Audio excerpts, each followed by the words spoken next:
અક્ષર નિવાસી સદગુરુ કોઠારી સ્વામી નારાયણ પ્રસાદ આજીના ત્રયોદશા તિથિ નિમિત્તે ઉપસ્થિત આદરણીય સર્વે સંતો, શ્રીજી મહારાજના લાડીલા હરિભક્તો, ભાઈઓ બહેનો, સાંખ્યોગી માતાઓ, પૂજ્ય સ્વામીના ઘણા બધા ગુણાનુવાદ ગાવાનું મન થાય છે. સમય ઓછો છે, પણ થોડા શબ્દોમાં કહું તો સ્વામી બહુ નીડર હતા. સ્વામી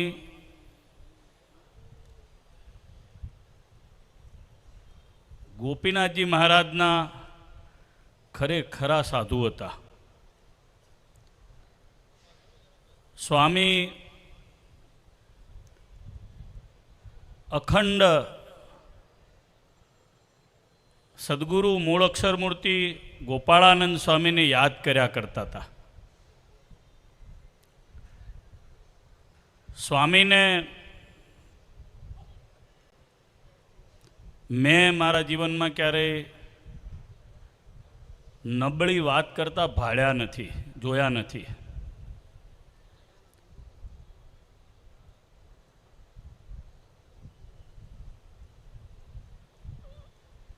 ચોખ્ખા હૃદયના હતા.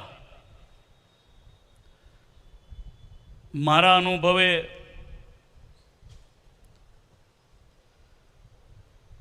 જે દિવસે સંપ્રદાયને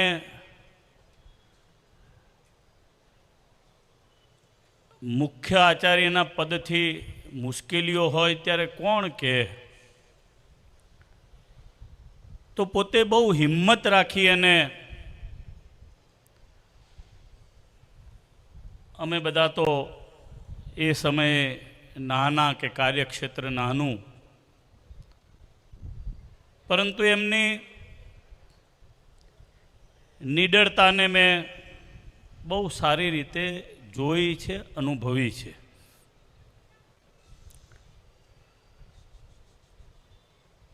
આવા સંતને જવાથી ગોપીનાથજી મહારાજના આંગણે ખૂબ મોટી ખોટ પડી છે. એટલું નહીં, સમગ્ર સંપ્રદાયને મોટી ખોટ પડી છે.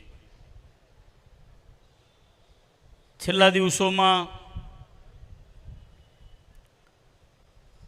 એ જ્યારે માંદા હતા, હું એમને મળવા માટે ડાકોર દર્શનાર્થે ગયો ત્યારે એમણે ઘણી બધી ગઢપુરની જૂની સ્મૃતિઓને યાદ કરી હતી. વડીલ સંતોને યાદ કર્યા હતા.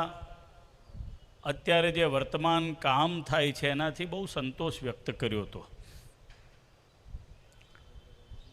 પૂજ્ય સ્વામી પોતાના જીવનમાં પોતાના ગુરુને સેવેલા હતા. એટલે સદગુરુ પુરાણી સ્વામી હરિકૃષ્ણદાસજી સાથે પૂજ્ય ભાનુ સ્વામી અને નારાયણ પ્રસાદ સ્વામીએ આખું વિતાવ્યું. અને એમની સાથે રહી અને પૂજ્ય વર્તમાન ચેરમેન સ્નેહી શાસ્ત્રી હરિજીવનદાસજી સંપ્રદાયના અત્યારના વર્તમાન જે પ્રવાહો છે એ પ્રમાણે આધારભૂત સંત તૈયાર થયા.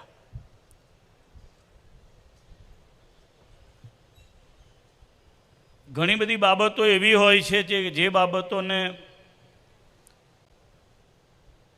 કોઈક જ સંત દોડી અને રસ્તો કાઢી શકે નિડરતાથી. એવું માનું છું કે અત્યારના સંજોગોમાં એમાં હરિજીવન સ્વામી, આ સંપ્રદાયના અમે આટલા બધા સંતો બેઠા છીએ, એમાં 1, 2, 3, 4, 5 એ ગણતરીમાં આવે એવા સંત છે. એવા પૂજ્ય નારાયણ પ્રસાદ સ્વામીના, પૂજ્ય ભાનુ સ્વામીના આશીર્વાદથી એ તૈયાર થયા. ગઢડા મંદિરનો 7 વર્ષ ઉપરાંતથી વ્યવહાર કરે છે. દિવ્ય કામો થઈ રહ્યા છે. આ બધું જ ગઢડામાં રહેલા જે મોટાભાગના સંતો છે એના સંપનો પ્રતાપ છે. અને ગોપીનાથજી મહારાજની કૃપાનું પરિણામ છે. સ્વામિનારાયણ ભગવાનને બહુ હૃદયથી પ્રાર્થના કરું, પૂજ્ય સ્વામીમાં જે દેવનિષ્ઠાના જે સદ્ગુણો હતા, પૂજ્ય સ્વામીમાં જે સત્સંગની નિષ્ઠાના જે સદ્ગુણો હતા, પૂજ્ય સ્વામીમાં જે મંડળની ભાવનાના જે સદ્ગુણો હતા, પૂજ્ય સ્વામીમાં જે આખા સંપ્રદાયની એકતાના જે સદ્ગુણો હતા, એ બધા સદ્ગુણો આપણા સૌમાં આવે. સભા જોઈ, હરિભક્તોનો આ સમુદાય જોઈ, ભાઈઓ બહેનો સાંખ્યોગી માતાઓને આ બધાને જોઈને એક શબ્દ કહેવાનું મન થાય છે. મારી વાત પૂરી કરીશ કે પૂજ્ય સ્વામી ભગવાનના ધામમાં બિરાજમાન છે, પરંતુ આ સત્સંગ નગુણો નથી એવું આ આજની સભા ઉપરથી આપણને દેખાય છે.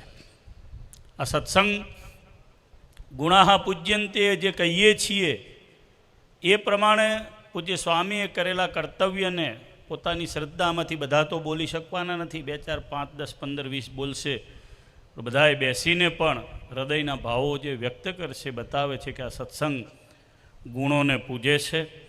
ભગવાનને પ્રાર્થના કરું પૂજ્ય સ્વામી જેવા સદ્ગુણો આપણા સૌમાં આવે. અંતઃકરણપૂર્વક પૂજ્ય સ્વામીના ચરણારવિંદમાં શ્રદ્ધાસુમન અર્પણ કરું છું. જય સ્વામિનારાયણ.